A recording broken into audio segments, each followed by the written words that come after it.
সর্বশেষ যে বক্তৃতাটা জাতির উদ্দেশ্যে মাননীয় প্রধান উপদেষ্টা করেছেন, সেখানে আপনার ডিসেম্বর থেকে জুন এই পেন্ডুলামের এই দিক ওই দিক এরকম একটা সময়সীমার কথা উল্লেখ করেছেন, আবার শর্ত দিয়ে দিয়েছেন ন্যূনতম সংস্কার না হলে একটু বেশি করে সংস্কার, তার উপর নির্ভর করবে এর মেয়াদ। তো যতক্ষণ পর্যন্ত সেটা পরিষ্কার না হচ্ছে এবং যতক্ষণ পর্যন্ত নির্দিষ্ট তারিখ ঘোষণা না হচ্ছে, ততক্ষণ পর্যন্ত আমি যেটাকে বলি চেজিং দ্য চিমেরা, অর্থাৎ মরীচিকার পেছনে দৌড়ানোর সামিল।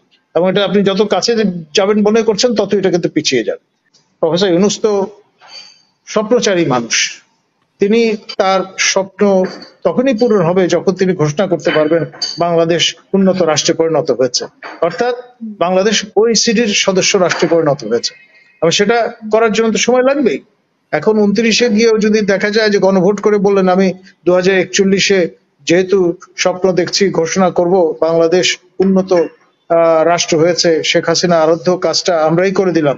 দেখুন, আপনার এই জাতীয় বিষয়গুলোর সঙ্গে আমাদের নিবিড় পরিচয় ঘটেছে দীর্ঘ 9 বছরের এরশাদ শাসনামলে। এরশাদ মহোদয় স্বপ্ন দেখতেন এবং জুমার নামাজ পড়তে চলে যেতেন নির্দিষ্ট মসজিদে। এখন সেখানে যাওয়ার আগে 1 মাস ধরে হয়তো এজেন্সির লোকজন নানানভাবে ক্লিয়ারেন্স নেয়ার যে প্রক্রিয়াগুলো আছে সেগুলো পরিপূরণ করত, কিন্তু স্বপ্ন কিন্তু আগের রাতে দেখা। তো এই যে ব্যাপারগুলো, সেগুলো তো আমরা যারা এরশাদ শাসনামলে বেড়ে উঠেছি আমরা জানি। বর্তমান প্রজন্মের লোকজন হয়তো অতটা নাও জানতে পারে।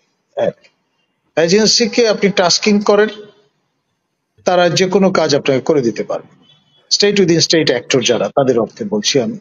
তো ফলে ঈদের জামাতে আপনার যে লোকগুলো এই দাবি তুলেছে তা ডেফিনেটলি সেট করা লোকজন, কোনো সন্দেহ নেই। যদি কেউ এটা নিয়ে চ্যালেঞ্জ করতে চান আমি চ্যালেঞ্জে যাব, কোনো সমস্যা নাই। কারণ হচ্ছে একটা ঈদের জামাতে হাতে গোনা কতগুলো লোক আপনি পাবেন, বা সংখ্যায় গোনা যায় এরকমের লোক পাবেন। অসংখ্য কোটি কোটি লোক কিন্তু সেখানে থাকে না। এবং দরজা যদি আবার ঈদগাহ বন্ধ করা থাকে, বাইরের লোকেরও ওই যে আসলো গেল সেটারও সুযোগ কিন্তু থাকে না। তো ফলে পার্থক্যটা কি, আপনার ঈদের পোশাক আপনি পরিয়ে নিয়ে এসছেন লোকজনকে, তারা যদি এই দাবি তোলে তাহলে সেটা অনুমান কোন সূত্রে কিভাবে কেন সেগুলো বোঝার খুব বেশি সময় ব্যয় করতে হয়। এক, দ্বিতীয়ত কথায় কিন্তু মিল আছে। প্রথমে কক্সবাজারে এই সরকার ক্ষমতায় আসার পরপরই মাননীয় ধর্ম উপদেষ্টা বলেছিলেন, সূত্রটা এরকম যে 7 জানুয়ারি 2024-এ যে নির্বাচন, আমি যেভাবে বলেন না কেন তো এক ধরনের নির্বাচন, তো সেই নির্বাচনের মধ্যে প্রাপ্ত ফলাফল অনুযায়ী ওই ফলাফলের উপর ভিত্তি করে গঠিত সরকারের টেনিওর 29-এ শেষ হবে, 2029-এ। তো সেই হিসেবে ওই সরকার যিনি গঠন করেছিলেন শেখ হাসিনা, তিনি ওই সরকারের তার মেয়াদ ভোগ করতে পেরেছেন 7 মাস 5 দিন। বাকি যে সময়টা রয়ে গেল, তো যেহেতু ইউনূস সরকার ক্ষমতা নিয়েছে হাসিনা সরকারের কাছ থেকে, তো rest of the tenure logically তাদের, এরকম একটা ব্যাক অফ দ্য মাইন্ডসেট হয়তো আছে বলেই সেই ধরনের কথা তিনি বলেছেন। তারপর খেয়াল করে দেখেন পুরোনো দিনের এই ওয়াল ক্লক, যেটা পেন্ডুলামের মতো একবার এদিকে যায় আবার ওদিকে যায়। সর্বশেষ যে বক্তৃতাটা জাতির উদ্দেশ্যে মাননীয় প্রধান উপদেষ্টা করেছেন, সেখানে আপনার ডিসেম্বর থেকে জুন এই পেন্ডুলামের এই দিক ওই দিক এরকম একটা সময়সীমার কথা উল্লেখ করেছেন, আবার শর্ত দিয়ে দিয়েছেন ন্যূনতম সংস্কার না হলে একটু বেশি করে সংস্কার, তার উপর নির্ভর করবে এর মেয়াদ। কিন্তু খেয়াল করে দেখেন, আমি কোথাও আমার মনে পড়ে না কখনোই তারা কি ধরনের নির্বাচন হবে সেটা বলেননি। নির্বাচন শব্দটি উচ্চারণ করেছেন। নির্বাচন বিভিন্ন রকমের আছে। নির্বাচন জাতীয় সংসদের নির্বাচন হতে পারে, নির্বাচন গণপরিষদের নির্বাচন হতে পারে, নির্বাচন রাষ্ট্রপতি নির্বাচন হতে পারে, পরোক্ষ নির্বাচন হতে পারে, আপনার যেটাকে আমরা বলছি গণভোট বা প্লেবিসাইট কিংবা নানান রকম হতে পারে।